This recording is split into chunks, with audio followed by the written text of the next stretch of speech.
Okay, one short little video and then we are done. Okay. So again, if you have any questions about birth control, please ask in class. I'll probably run over everything as it is quickly, but I will. 12 most populous countries in the world. You guys should know these kind of weird statistics.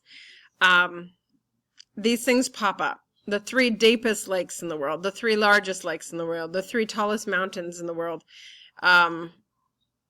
These kind of odd little things pop up sometimes in multiple choice questions. So it's not a bad thing when you see these in the book to note them.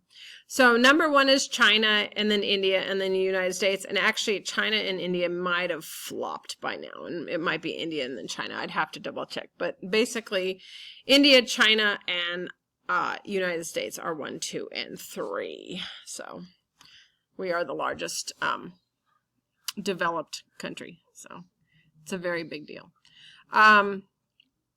Economic development with population growth. Most developing countries, their population growth is very low, or if they have any at all. India and China, their population growth is quite high. African continent as a whole is quite high. And then all the other developing countries are quite high. So your developing countries, again, they're in transition. They have still high birth rates. They have a low death rate. They are the ones adding the population. So the U.S. is not adding people very rapidly. It's very, very slow growth, and mostly because of immigration. Okay, affluence. Affluence is your wealth. How much wealth do you have? Money's goods, that kind of thing. The United States has a very high ecological footprint, and that's by far because of our affluence. We like goods. We like things. We're told to own stuff is good. Shopping is a fabulous pastime. Go spend your money, buy more things, make more money. Yeah, that's us. So we have a very high ecological footprint because we buy a lot. It takes a lot of space to provide us with all those things. Every time you go buy something, they had to grow the cotton. They had to make it. They had to mill it. They had to ship it. It all came from somewhere.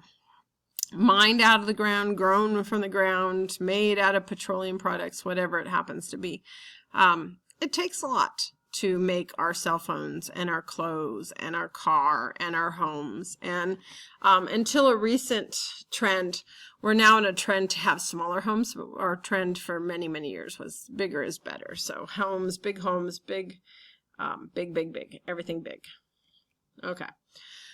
The IPAT equation. This is not a mathematical equation. I repeat, this is not a mathematical equation. But the idea is that your impact on our planet increases as your population increases as your affluence increases, and then technology. Technology is a double-edged sword. Technology takes a lot to do things. It takes a lot of energy and space and mind stuff and plastic and petroleum to make our cell phones and computers. But yet there's also the other side of technology, that with technology we can help reduce pollution and those kind of things. So technology can kind of work either way. But if your population is increasing, your impact on the earth is increasing. If your affluence is increasing and you have more money to buy more things, your impact on our planet is increasing. And again, technology can increase it and decrease it depending on how it is. So, you know, this family definitely has a lot more impact on the world than this family does. They're kind of living off the land. Look at their cute little chickens under there, you know, kind of thing, versus this one who's buying a whole lot. So, you know, think about that the next time you want to go shopping. Okay. So, percentage of people living in urban areas in developed countries, most people are in urban areas. In the world overall, more people are in urban areas, and then in developing countries. So lots and lots and lots of people living in urban areas. Not a lot of people living out in the country. 20 largest urban areas. Tokyo is the biggest one. New York next. And Mexico City is kind of tied. And same with Mumbai, India. Those kind of are 3 tied. Yeah, just, you know, you can see lots of people. Can you imagine 35.7 million people live in a city? Holy shiminy Christmas.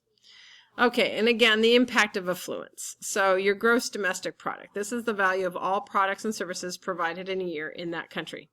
Our gross domestic product is high. But the higher it is, the more affluent your country is, and probably the higher their ecological footprint is. Oh, by the way, ecological footprint. It's the amount of land, sea, space needed to provide you with everything you want to live.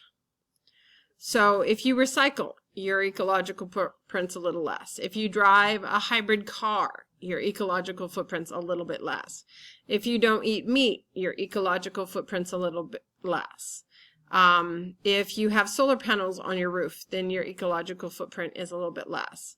If you decide to live in a tiny house, your ecological footprint is less. If you grow some of your own food, your ecological footprint is less. So our ecological footprint is huge. If everybody on our planet lived the way Americans do, we'd need about 5.5 planets to support it. So not everybody can live like us. Maybe we shouldn't live like us. It's kind of a crazy thing. Okay, so your gross domestic product is made up of the consumer spending, investments, government spending, and exports minus imports. Unfortunately, we don't export as much as we used to, and we import a lot. So that has affected our gross domestic product. A country's gross domestic product often correlates with its pollution levels. Boy, we're going to have some issues with pollution if you know who is elected. Because controlling pollution is expensive, drives up prices, drives down profits. Why do you think all these companies are taking their, products and their manufacturing to other countries and leaving the U.S.? Bingo! Not only is it cheaper as far as cost goes with paying people because they have lower wages, but also they don't have to worry about pollution. Hello, a lot of people who went over to China with their companies are coming back because the pollution in China and Beijing and stuff is so incredibly bad due to their industries and being unregulated that everybody's sick and wears the little silly masks that do absolutely nothing, by the way. Okay, well, there you go. I have chapter 17 to do, but I'm going to do that tomorrow. I hope you've enjoyed this. Again, if you have any questions, please ask me in class. Otherwise, have a fabulous evening, and I will talk to you guys tomorrow. Bye.